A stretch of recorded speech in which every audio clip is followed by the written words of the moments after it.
Good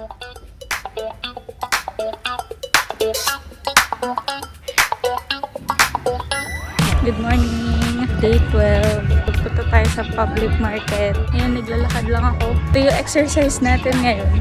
Let's go. Ayan, may park. Time check. 7:58 na.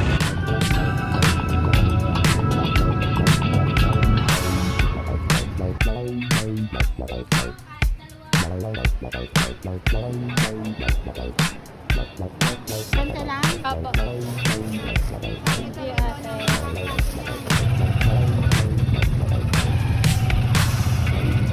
Hey guys, nag-tricycle na ako. Hindi ko na kinaiinit. Bigat na din ang dala ko. Kaya nag-tricycle na tayo.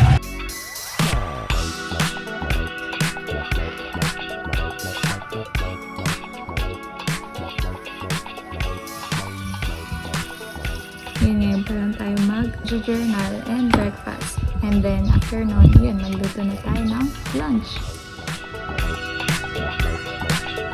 Hopefully, kayo din, tinutuloy niyo pa din yung kung ano mang day na kayo ngayon sa gusto niyo i-achieve and goal. So far, nakaka-day 12 na ako, and kayo, anong day na ba kayo? And yun, I'll see you tomorrow. Bye!